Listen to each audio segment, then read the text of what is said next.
guy might be good for this type of situation? Yeah, I think that everyone has different skill sets and traits that they're better at than maybe some others, and that's our job as coaches to put them in the best situation of a football team. What is the last 6 months to 9 months been like for Travion in terms of working through some injuries, coming back from that? Obviously, wasn't healthy this spring. What has he been like when you haven't been around? When you haven't been like that? No, his demeanor's been fantastic. I mean, you'd have to talk to him, but I'm sure it was challenging, like any competitive guy would be challenging. You can't perform at the level that you like to. But he's handled it like a pro and like a man, and his demeanor has been nothing short of great. So I'm excited to get him back running healthy. Do you have a timetable for Evan in terms of when he's going to be 100% able to? Yeah, you'd have to talk to the doctors on that one. So I just kind of go by what they tell us to do. But he should be back ready to go. I feel like obviously when you had J.K. and Mike, you had two experienced guys who were kind of sharing that load. Do you feel like Travion and mine are kind of similar in that dynamic? Well, I mean, we got a bunch of guys that got experience now. I mean, you got Chick who's played some, you got Dallin, and so you have a multitude of guys that have experience. So, what I said back in the day, it was just, Mike and J.K., but now we've got even more guys that have played. How much does that, maybe help in terms of just what you can do, even in practice, of having that many guys? No, it obviously gives you a full array of your playbook. I said, like I said earlier, competition breeds success and lifts everybody up and makes everybody work that much harder and be that much better. So, it's a good situation to be in. How much does Xavier factor into your plans with him being a guy who can play some running back? Yeah, we'll see. We'll see how that all works out. We'll start game plan to see how it works out. Is the H-back coming back? What? Is the H-back coming back? We've always had an H-back. Yeah, but like more carrying the ball. I don't. Like I said, we'll see. We haven't started that process yet as far as we're putting in all the pieces, and so that'll play itself out. Did you guys? Obviously, you liked what you got from Xavier last year. Is there a part of you that it's like we need to do more of that this year? Like I said, we'll see when we go, and we've got a lot of players that are good football players, and a lot of skilled players that have the ability to make plays with the ball in their hands. They've all shown that. So how we implement all that moving forward, we'll see. How fun is that for you, though? It's great. It's great. The more players you have, the better, right? That's why you recruit. That's why you recruit. How's Evan doing? I mean, great. He seems to be kind of a guy we didn't talk about tons. Yeah, he's been out. So obviously, when someone's out, it's kind of like out of sight, out of mind for some people, not for me in this building.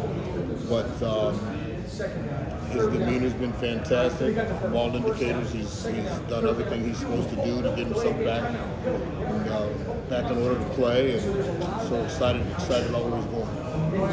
Mentally, I know that can be a lot on a kid, especially given some of the things we'd heard about him last camp.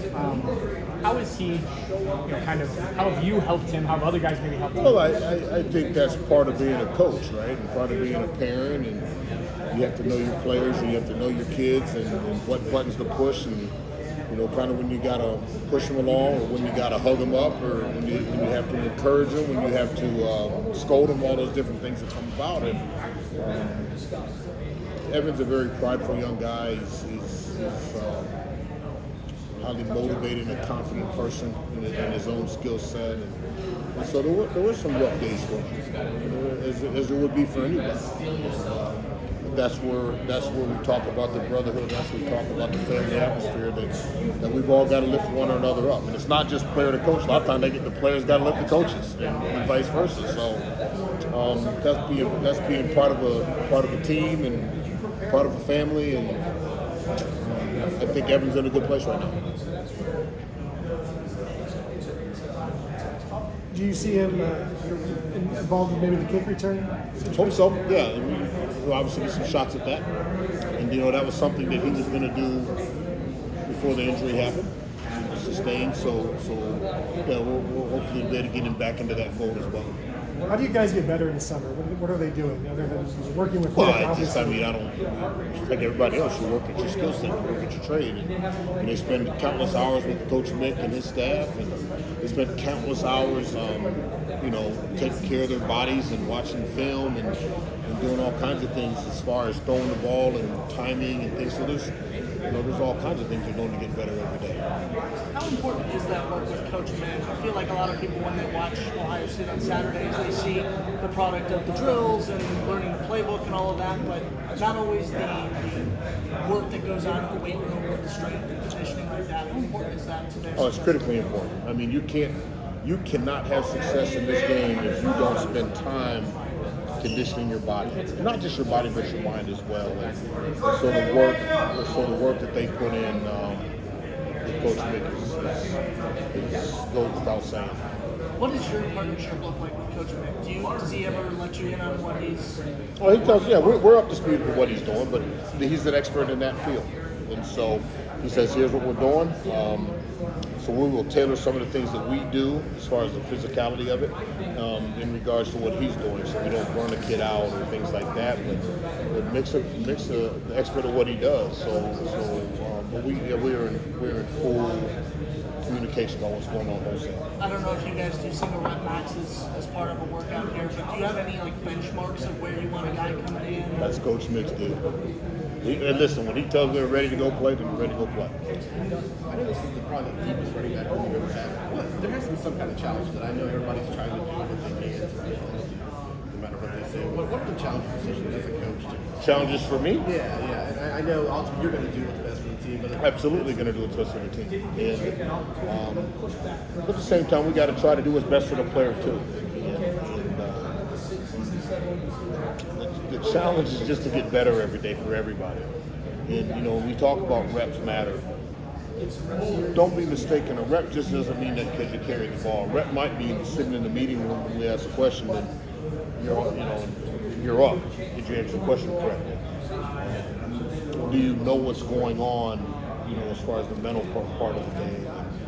And then when your number's called, you make a play. So those are all reps in practice, in the meeting room, in the games, and so it is challenging, but it's a challenge for all the players too. So it's not everyone looks at that you're being challenged. That's a hard thing. That's a good thing. That's a good situation. I know you've never wished to go through what you did last year with the running back position, but I guess how beneficial was that from a testament standpoint? You can show people, hey, keep working because that opportunity is going to come. Well, I think that speaks to when you're recruiting young people and you're talking to the players with your number, you could be up at any time.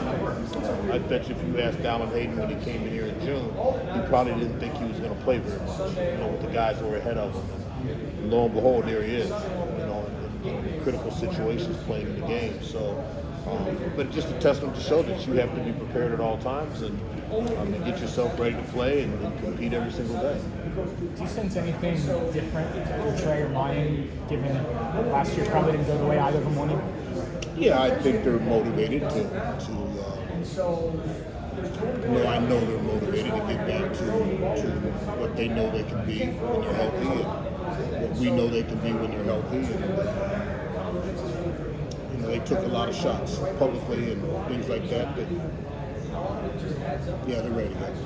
We'll just say that. You seem annoyed by the shots they were taking. I'm annoyed about a lot of things. What? I mean, you recruited Trey, so you built a relationship with him from high school. But when a kid goes through stuff like that, and both publicly and stuff that's not public, and then you see the way he acted throughout this spring and how engaged he was, is there anything you've learned about Trey over these last 12 months that maybe you didn't know about him in high school, or that you maybe thought was there but don't really know until it's validated? He's a lot stronger mentally than most young people are. If I had to pick one, but he's got a lot more mental fortitude and strength than a lot of young people that I know. Going back to those shots, a lot of people say they don't listen to that stuff, but they do, especially college kids. They're going Human nature, human element. How much does that get talked about? How much is that fuel this offseason? We've discussed it, but it is what it is. I mean, listen, he's not taking any more shots than anybody else. Let's not make it bigger than what it is. But listen, he'll be ready to play when it's time to go. Given the depth that we've talked about, starting a new quarterback, you're going to have 3 new offensive linemen. Do you feel like you guys can lean on the running backs, especially early on, as guys kind of get Well, you hope so. You hope so because there are experienced guys, right?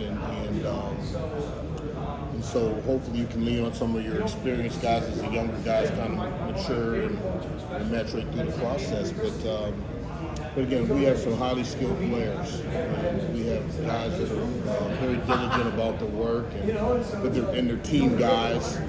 So, and I bet you if you were to take a straw poll and pull anybody in that locker room, they'd all tell you, hey, whatever we need to do individually, collectively, to help the football team be successful, that's what everyone's going to do.